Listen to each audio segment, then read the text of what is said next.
आता आझाद मैदानामध्ये कुठल्याही आंदोलकांना राहायची परवानगी आहे का? 5 नंतर खाली ती इथं कशी दिली? आझाद मैदानातल्या कुठल्याही आंदोलकाला आझाद मैदानाच्या बाहेर येता येत नाही. आंदोलन कालखंडामध्ये त्या गेटच्या आतमध्ये असायचं असतं. इथं आंदोलन कुठे होते? त्यावेळेला महाराष्ट्र पोलीस प्रशासन, देवेंद्र फडणवीसाचं गृहमंत्रालय काय करत होतं? ज्या दिवशी मुंबई हायकोर्टात सुनवाई होती, न्यायालयाला वेढा घातला होता कोणी? आंदोलकांनी. आता असं कुठं चालतं का? ही अराजकता नाही का?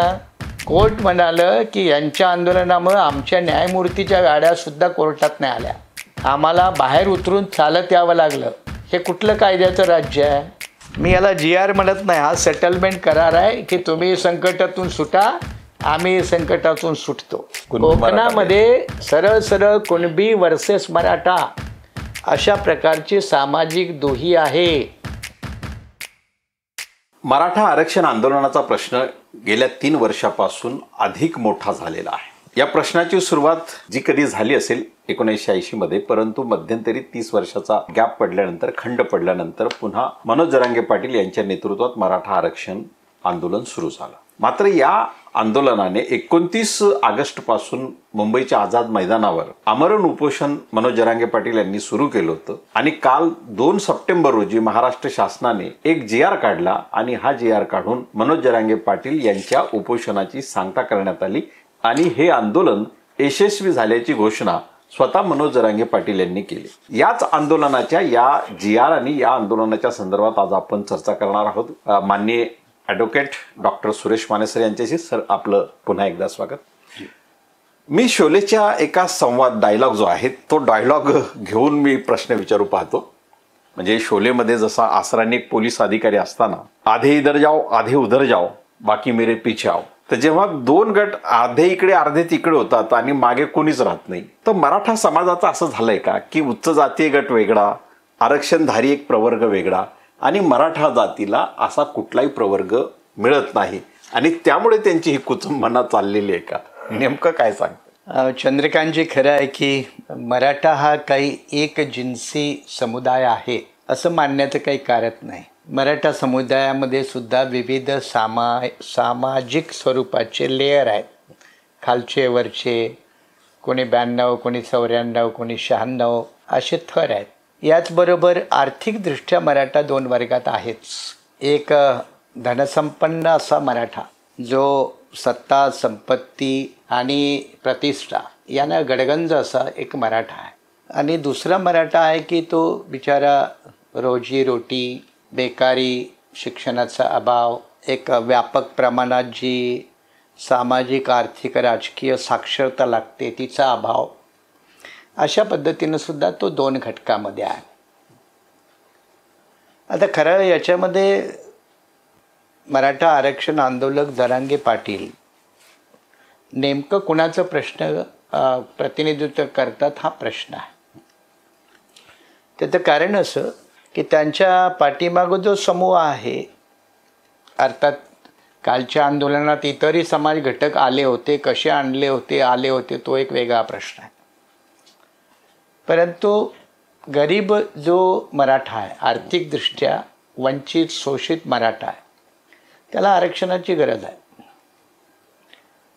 परंतु जेव्हा राजकारणाचा प्रश्न येतो तेव्हा हेच जरांगे धनदांडग्या, धनसंपन्न मराठ्यांना मदत करत असतात. म्हणजे एका बाजूनं धनदांडग्या मराठ्यांचं राजकारण, सत्ता कारण मजबूत करायचं आणि गरीब मराठ्यांचा मात्र आरक्षण धोरणाच्या नावाखाली जात समूह म्हणून उपयोग करायचा, अशा दुहेरी फील्डवरती किंवा पिचवरती सध्या जरांगेचा प्रवास सुरू आहे. त्यामध्ये त्यांचा जो राजकीय प्रवास जो आहे तो बऱ्याचसा राजकीय आशीर्वादानंच चालला आहे असं दिसतं. अच्छा. आणि जो आरक्षणाचा जो प्रवास आहे तो सत्ताधाऱ्यांच्या सोयीनं चालला आहे असं दिसतं. आणि मी जेव्हा सत्ताधारीचे सोयी असं म्हणतोय तेव्हा सत्तेत असलेले आणि सत्तेत नसलेले, मग ते BJPत असो, काँग्रेसमध्ये असो शरद पवारांच्या राष्ट्रवादी काँग्रेसमध्ये असोत, उद्धव ठाकरेंच्या सेनेत असोत. म्हणून आझाद मैदानामध्ये त्यांना भेटी देणाऱ्या नेत्यांची नावं बघा. ही जवळजवळ सर्व पक्षी आहेत. काही BJPचे आहेत, काही शरद पवारांचे आहेत. या ठिकाणी महत्त्वाचा प्रश्न असा आहे की संविधान बचाव म्हणून महाराष्ट्रामध्ये महाविकास आघाडीनं मतदान घेतलं आणि त्यातून निवडून आलेले आमदार खासदार असंविधानिक मागणीसाठी समर्थन देतात. याचा महाविकास आघाडीच्या समर्थकांनी सुद्धा विचार केला पाहिजे. म्हणजे इकडे घटना बचाव लोक बचाव म्हणून मतं मागायची आणि राज्यघटना विरोधी धोरणं आहेत त्यांना समर्थन द्यायचं, त्या शक्तींना ताकद द्यायची. हा सुद्धा दुटप्पीपणा महाराष्ट्रात काही लोक करतायत.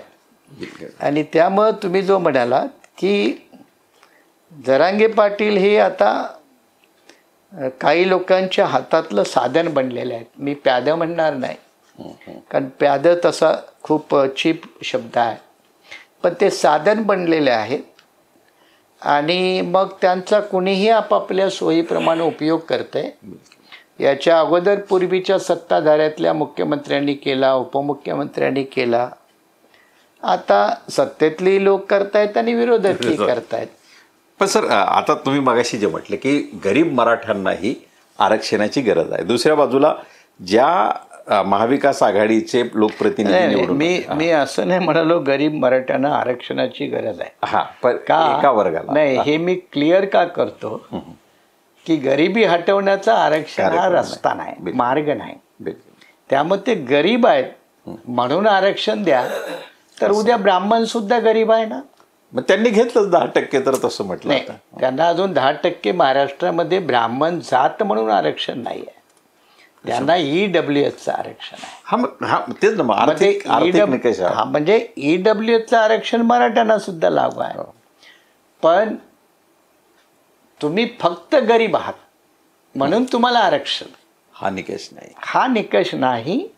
आणि ते राज्यघटनात्मक धोरणही नाही.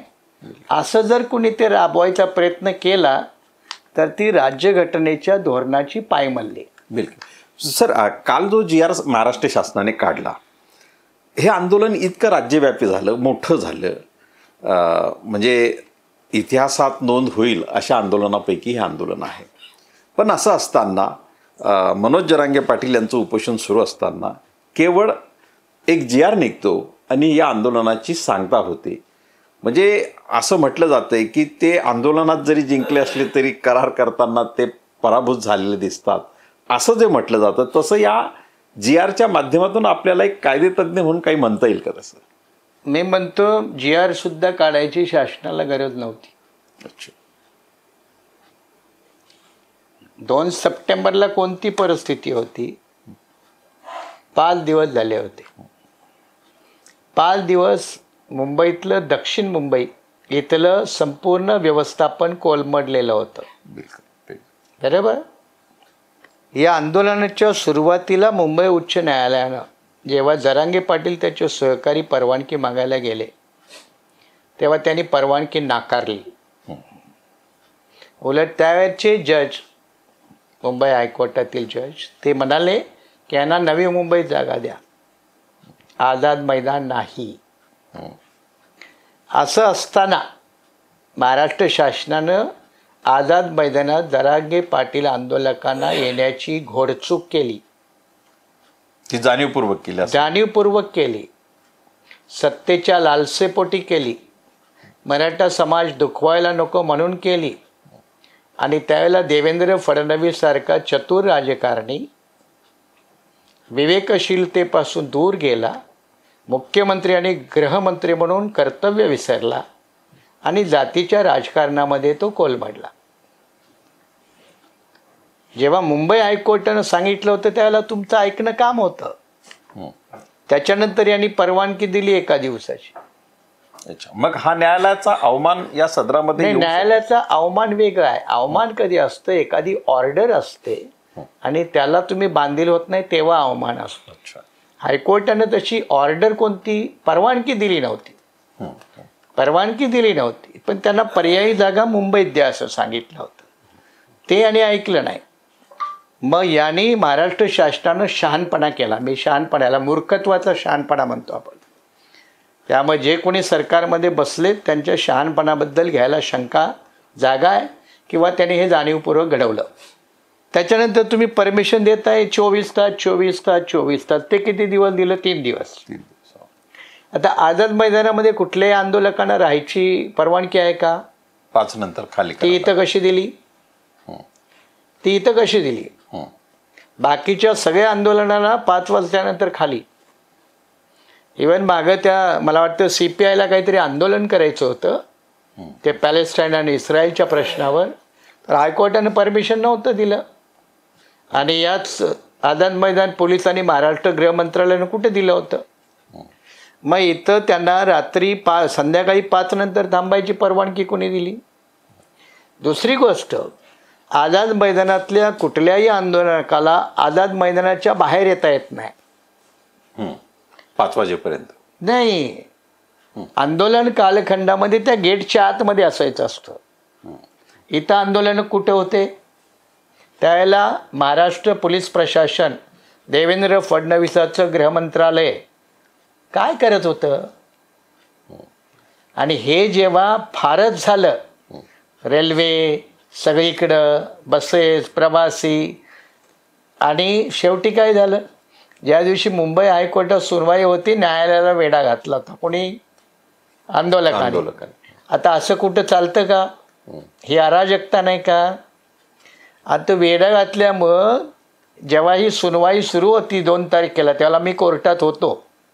ज्या कोर्टात सुरू होती त्याला मी कोर्टात होतो. कोर्ट म्हणालं की यांच्या आंदोलनामुळं आमच्या न्यायमूर्तीच्या गाड्यासुद्धा कोर्टात नाही आल्या, आम्हाला बाहेर उतरून चालत यावं लागलं.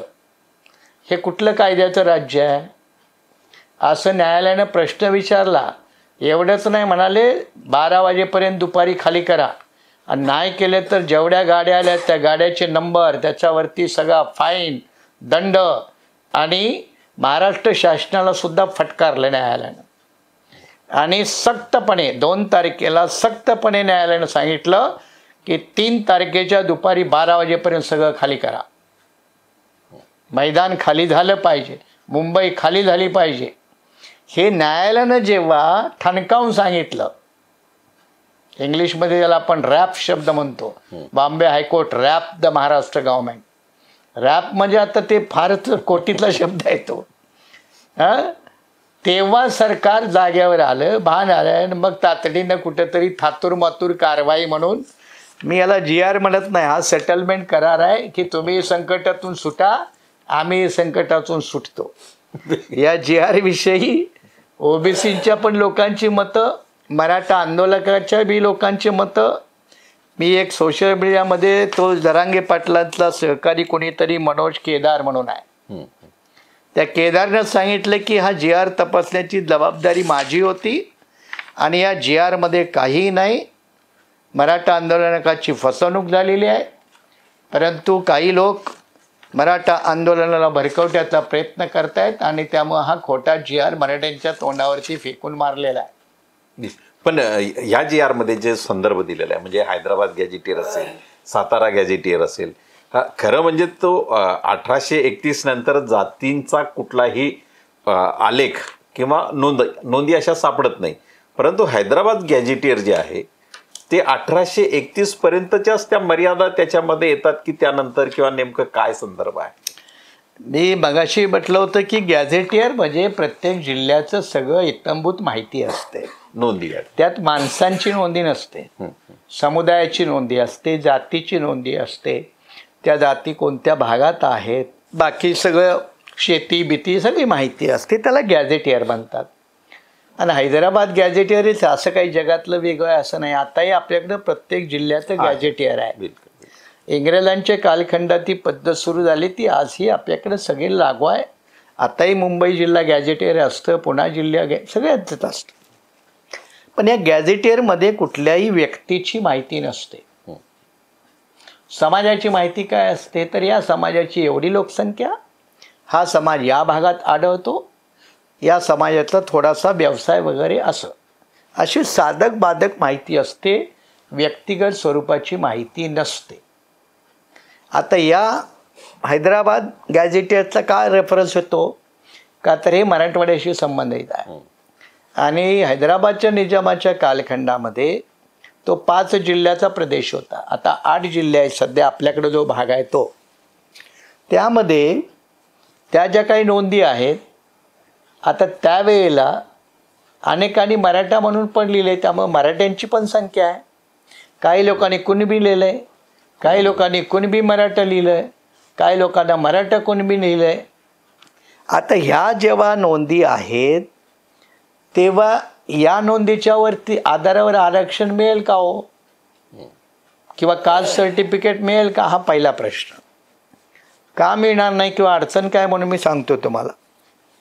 याच्यापूर्वी मग बाकीसुद्धा अनेक जातीची या गॅझेटरमध्ये वेगवेगळी नोंद आहे ना.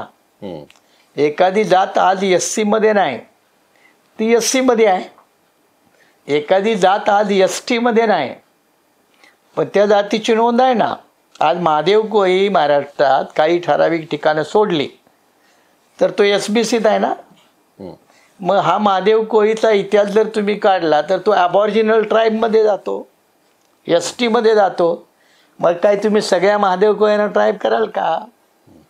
त्यामुळं या गॅझेटियरचा जो काही गवगवा करण्याचा प्रकार सुरू आहे त्यातून काही फारसं निष्पन्न होणार नाही.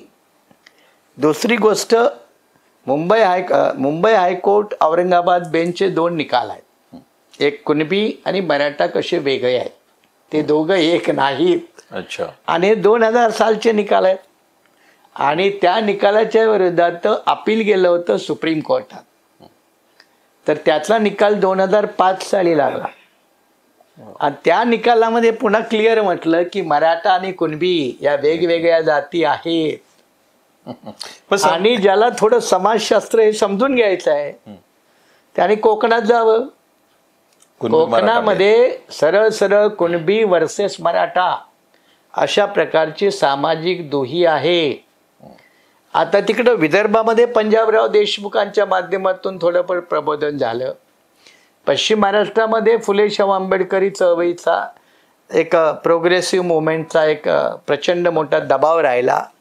मराठवाड्यात तसं काहीच नव्हतं. त्यामुळं मराठवाड्यामध्ये कितीही या GR मध्ये साधू संताची भूमी वगैरे वगैरे काही म्हटलं, जे थोतांड आहे, GR मध्ये असल्या गोष्टीची गरज नाही. GR मध्ये आपण असा सरकारी आदेश का घेतोय याचं स्पष्टीकरण करायचं असतं. GR मध्ये अवास्तव गोष्टी लिहिणं म्हणजे हा तोंडपूजेपणाचाच प्रकार आहे. आणि त्या पलीकडे GR मध्ये फारसं काय नाही. पण सर, म्हणजे तुम्ही जी एक अतिशय म्हणजे या GRच्या अनुषंगानं जर उल्लेख करायचा म्हटला तर अत्यंत फसवणूक करणारी आणि भीषण अशी गोष्ट की तुम्ही जे म्हणतात की हैदराबाद गॅझेटियर किंवा कुठल्याही गॅझेटियर समूहाची नोंद असते, व्यक्तीची नाही. आणि यांनी आता व्यक्तींना त्यांचं त्या गॅझेटियरमध्ये काही इतिहास सापडतो का त्यानुसार ती नोंद घेऊन कुणबी प्रमाणपत्र देण्याचं जे सांगतायत, मग हा प्रचंड विरोधाभास. मग मराठा कसा काही विश्वास ठेवतायत त्यावर? असं आहे, मरता क्या न करता. मी तुम्हाला पुन्हा सांगतोय, 2 तारखेला मुंबई हायकोर्टानं रट्ट्या दिला, रट्ट्या आंदोलनाला, की कारण 2-3 दिवसानंतर पुढं परवानगी नव्हती. 2 तारखेच्या अगोदर जी सुनवाई झाली 1 तारखेला, तेव्हा परमिशन दिलं नाही. पण ते सुट्टीतलं न्यायालय होतं, 4-5 दिवसाच्या सुट्टीतलं. आणि तेव्हाच पोलिसांनी हे आंदोलन हटवा म्हणून नोटीस दिली होती आंदोलकांना. मग त्याच्यावर कारवाई नाही केली, म्हणून तर सरकारला बी न्यायालयानं दुसऱ्या दिवशी धारेवर धरलं की तुम्ही नोटीस दिलं तर कारवाई का नाही केली. आणि म्हणून मी म्हटलं तुम्हाला की हे GR जर काढलाच नसता तर 2 तारखेलाच ते सगळं बोऱ्या बिस्तारा बांधून जरांगेंना परत जावं लागलं असतं, मराठा आंदोलकांना परत जावं लागलं असतं. तर मला वाटतं या GRनं त्यांना एक सन्मानजनक तोडगा म्हणून, सन्मानजनक तोडगा म्हणण्यापेक्षा एक सेफ्टीचा मार्ग म्हणतो ना, सुविधाजनक मार्ग हा उपलब्ध करून दिला. आणि या सुविधाजनक मार्गाच्या GRच्या माध्यमातून महाराष्ट्र सरकारनं बी गिर गए तो बी टांग ऊपर, आमच्या सरकारनं हे केलं, अशा प्रकारचा मोठेपणा मिरवायला रिकामे झाले. आणि इकडं गरीब बिचाऱ्या मराठ्यांना फसवायला शेवटी आम्हीच केलं. तर या दोन्ही अर्थानं राजकीय पोळी भाजण्याचं काम देवेंद्र फडणवीस सारख्या मुख्यमंत्र्यांनी, गृहमंत्र्यांनी महाराष्ट्राची जी काही तथाकथित उच्च राजकीय परंपरा आहे त्याला छेद देणारं हे अत्यंत म्हणजे लेवल नसलेलं हे काम आहे. बिलकुल. त्यामुळे आंदोलन एकतर तुम्हाला निपटायची गरज होती. तुम्ही गृहमंत्री होता, मुख्यमंत्री होता, सरकारमध्ये होता. तुम्ही एकतर ते आंदोलन निपटणं गरजेचं होतं किंवा एकतर न्याय करणं गरजेचं होतं. मी म्हणेन सरकारनं काही केलेलं नाही. दोन्ही ठिकाणी फेल आहेत. आंदोलक बिचारे आंदोलक असतात. ते पुन्हाही म्हणतील ठीक आहे, आम्हाला या आंदोलनातून नाही मिळाला, आम्ही पुढच्या वेळेला येऊ. पण सरकारमध्ये बसलेल्या माणसाला असं भूमिका घेता येत नाही. पण सर म्हणजे मराठा आंदोलन हे आरक्षणाचं आंदोलन आहे. आता हा GR त्यांची फसवणूक करतंय. यापूर्वी झालेल्या घडामोडींमध्ये त्यांना काही मिळत नाही, पण आरक्षणावर मात्र ते ठाम आहेत. अशा वेळी काही मार्ग नाही आहेतच, मार्ग भरपूर आहेत. हो. एक बघा, हे मराठा आरक्षण आंदोलन होतं कशासाठी? आरक्षणासाठी. नुसतं आरक्षणासाठी नाही आहे ते. मुळात OBC तेच समजून घ्यावे. ओबीसीमधून मुळात तेच समजून घ्याव्या. यांना मराठ्यांचं कुणबीकरण हवं होतं. नंबर 1, मराठ्यांचं कुणबीकरण म्हणजे मराठ्यांना OBC बनवणं, मराठ्यांचं OBCकरण. आणि तिसरं आरक्षण. 3 मुद्दे म्हणजे 2 महत्वाचे, पहिला एक आणि हा दुसरा. आता आरक्षण म्हणावं तर आरक्षण ऑलरेडी आहे. SC BCचं 10% आहे ना, 10% आहे. आरक्षण आहे. EWSचं 10% आहे, 20% आहे. म्हणजे एकंदर मराठा समुदायाला सध्या किती आरक्षण आहे? 20% दिसतं. 20% आहे.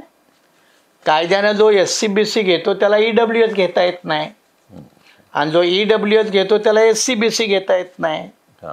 मग अर्ध्या मराठ्यांनी SC BC घ्यावं, अर्ध्या मराठ्यांनी EWS घ्यावं, म्हणजे 20% आरक्षण आहे. हा एक प्रश्न म्हटला. जरांगे म्हणाले होते की मराठ्यांना कुणब्यातूनच OBCतूनच आरक्षण घेतल्याशिवाय मी परत जाणार नाही. इथं ते 100% पराभूत आहेत ना. त्यामुळं हे आरक्षण आंदोलन निसंशय त्यांनी मोठी ताकद दिली, निकराचा लढा दिला, महाराष्ट्र सरकारला घाम फोडला, देवेंद्र फडणवीस सरकारला अगदी घुटण्यावरती आणलं. त्याबद्दल मराठा आंदोलकाचं अभिनंदन आहे, आंदोलक म्हणून अभिनंदन. पण त्यांच्या मागणीचं काय?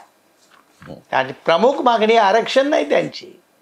आम्हाला OBCतून आरक्षण द्या, 50% आतलं न्यायालयात टिकणारं आरक्षण द्या.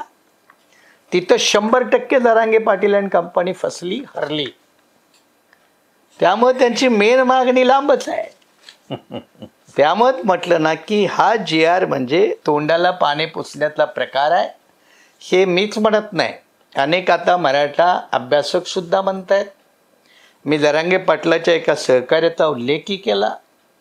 आणि अनेक जे तटस्थ मराठा विचारवंत आहेत आरक्षणाचे, आरक्षण धोरणाचे, ते सुद्धा आता या GRची अशी संभावना करतायत. त्यामुळं या GRमधून उत्तरार्ध जो आहे या आंदोलनाचा तो काही यशस्वी आहे असं म्हणता येणार नाही. राहिला प्रश्न गुलाल उधळण्याचा, तर तो एका वर्षापूर्वी नव्या मुंबईत पण उधळला होता. कारण मराठा आंदोलन केव्हा गुलाल उधळतील काही सांगता येत नाही. त्याने गेल्या वर्षी पण उधळला होता, तरी पुन्हा यावं लागलं. आता उधळला तर पुन्हा यावं लागणार. त्यामुळं आंदोलनानं प्रश्न काही सुटलाय असं नाही. कारण त्यांची मुळात जी मागणी आहे की आम्हाला मराठ्यांना OBCकरण करून घ्या, तर तीच मुळात संविधान आणि कायद्याला धरून नाही. बिलकुल. आणि याचं साधं उदाहरण म्हणून बघा, जर मराठ्यांना कुणबी व्हायचं आहे तर त्यांच्या घोषणा सुद्धा ते बदलायला तयार आहेत का? एक मराठा लाख मराठा. एक मराठा लाख मराठा, तुम्ही म्हणा बघू. एक कुणबी मराठा लाख कुणबी मराठा कधी म्हणता का? कुणबी मराठी असा कधी जयघोष करता का? त्यामुळं एक प्रकारे मराठा ही जी काही तत्सम जमीनदारी जात व्यवस्थेची संबंधित मानसिकता आहे तिला धरून ठेवायचं, त्याच्यासोबत ओबीसीकरण व्हायचं आणि त्याच्यासोबत पुन्हा आरक्षण द्या, तर हे कुठल्याच कायद्याच्या आणि राज्यघटनेच्या चौकटीत न बसणार आहे. बिलकुल. तर सर या संदर्भात एक मला प्रश्न असा आहे की मराठा आरक्षण जे मागतोय 50% आतलं, बऱ्याच लोकांनी असा आरोप केलाय, म्हणजे चंद्रकांत पाटील यांनी देखील आरोप केला की मराठा समाजाला जे स्थानिक स्वराज्य संस्थांमध्ये जे आरक्षण आहे त्या आरक्षणावर त्यांचा डोळा आहे म्हणून त्यांना 50% मध्ये आरक्षण पाहिजे. दुसऱ्या बाजूला ओबीसींना जे स्थानिक स्वराज्य संस्थांमध्ये आरक्षण आहे तर त्यालाही काही संवैधानिक अजून तसा टेकू नाहीये, म्हणजे तेही कोणी आव्हान दिलं तर टिकणारं नाहीये. तर हा जो संघर्ष दोन्हीमध्ये जो दिसतो तो दोन्ही सुरक्षित नाहीयेत, पण संघर्ष आपसात ते करतायत. नाही, एक गोष्ट बघा, पहिल्यांदा मराठाला 50%च्या आतलं आरक्षण देता येईल का? आणि त्याचं उत्तर काय आहे? ते नाही आहे. कारण ऑलरेडी मराठाला सोडून महाराष्ट्रात 52% आरक्षण आहे. इतर समाज घटकांचं धरून SC ST SBC OBC DT-NT VJ-NT हेच 52% आहेत. 10% EWS हे 52%, 10% SBC म्हणजे मराठ्यांचं ते 62% आणि मग EWS 10 म्हणजे 72%. आता टोटल आपण 72%च्या जवळ आलो तेव्हा 50%मध्ये मराठ्याला घालणार कुणाला आणि कसा? पण ह्यांना घालणार तर काढणार कुणाला? कुणाला काढणार? आणि इथं काही मराठा आरक्षणाचे अभ्यासक असं म्हणतात की ओबीसी आरक्षण हे बेकायदेशीर आहे.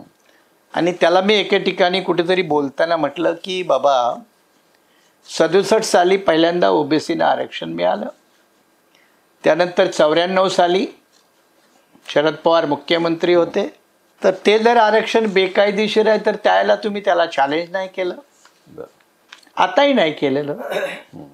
आताही तुम्ही करू शकता ना, तुम्ही चॅलेंज करा ना. जर तुम्हाला वाटतं ओबीसी आरक्षण मंडल आयोगाच्या नुसार जे दिलेलं आहे ते चुकीचं आहे तर तुम्ही चॅलेंज करा ना. कसं आहे, हे जे बोलतात ना चॅलेंज करा, ती एक गोष्ट विसरतात की मंडल आयोगाचं आरक्षणाची सुरुवात सुप्रीम कोर्टाच्या निर्णयामुळे झालेली आहे.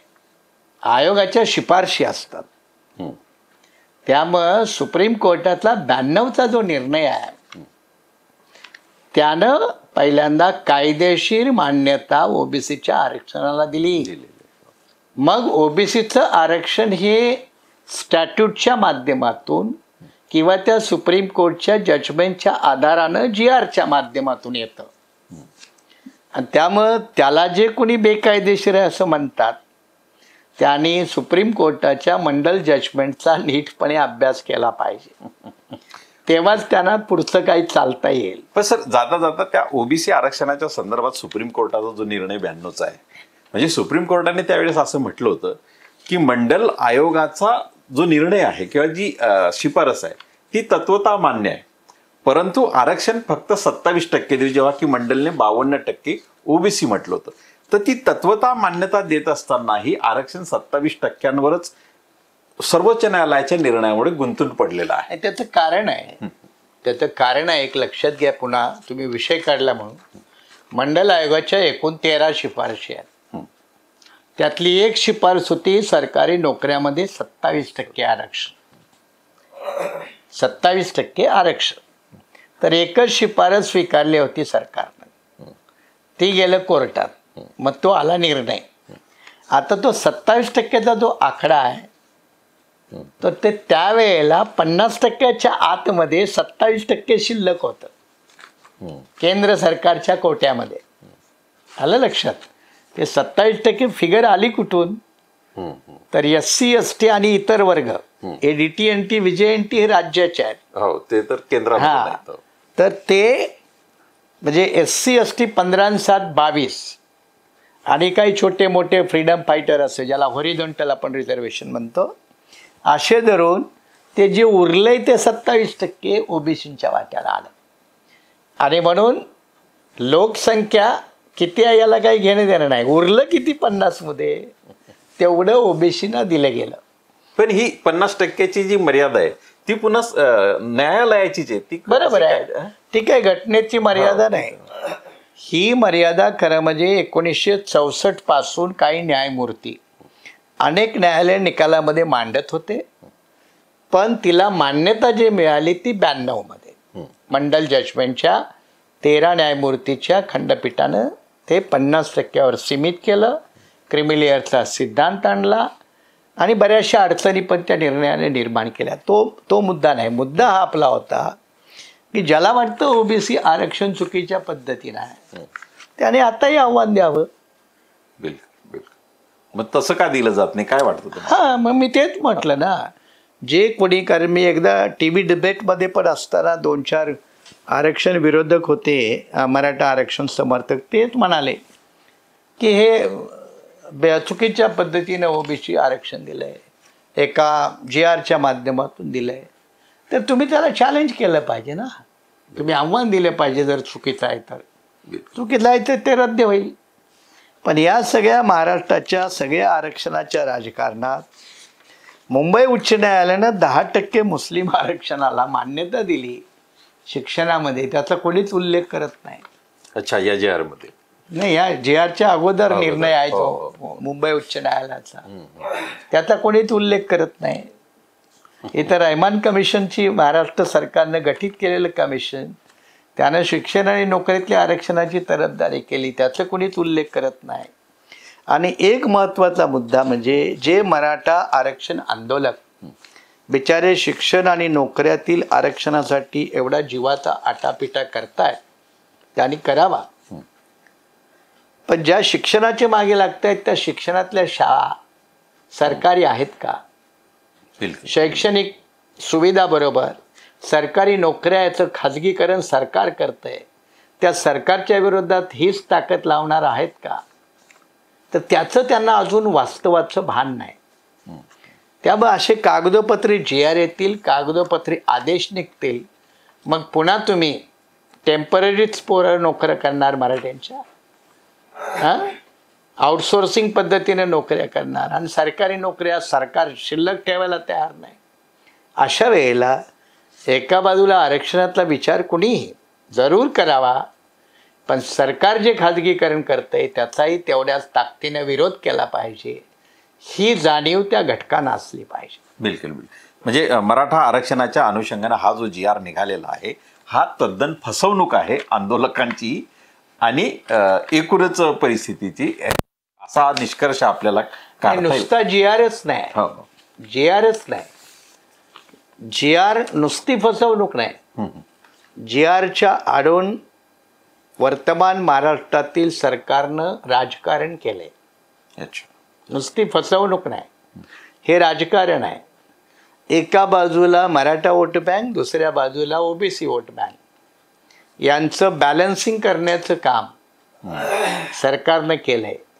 त्यामुळे सरकार फक्त आरक्षण धोरणाशी प्रामाणिक नाही, त्यातही स्वतःचं गिर गये तो भी टांग ऊपर या पद्धतीनं शुद्ध राजकारण या ठिकाणी केलं.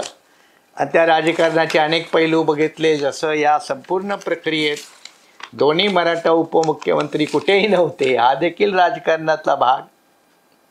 आणि मी म्हटलं की सरकार जर खरंच ठाम असतं तर जरांगे पाटलांना या JR शिवाय न्यायालयाच्या धक्क्यामुळं रेट्यामुळं त्यांना परत जावं लागलं असतं. सरकारनं उलट त्यांना वाचवलंय, हा JR काढून वाचवलंय. कारण सरकारची एका दिवसातली धडपड आहे, 4 दिवसात काहीच नव्हतं. त्यामुळे एका प्रकारे सरकारनं मराठा आरक्षण आंदोलन हे जिवंत ठेवलंय. आणि ही सरकारची घोडचूक आहे जी त्यांना भविष्यात पुन्हा कधीतरी भोगावी लागेल. बिलकुल बिलकुल. मराठा आरक्षण आंदोलन हे आंदोलन ज्या मागणीसाठी मुंबईमध्ये आलं त्या येण्याला उच्च न्यायालयाचा मज्जाव असतानाही सरकारनं आणि गृह खात्यानं त्या संदर्भात घिसाळघाईचं धोरण अवलंबलं किंवा दुर्लक्ष केलं आणि आंदोलक मुंबईत दाखल झाले. आझाद मैदानावर हे आंदोलन झालं.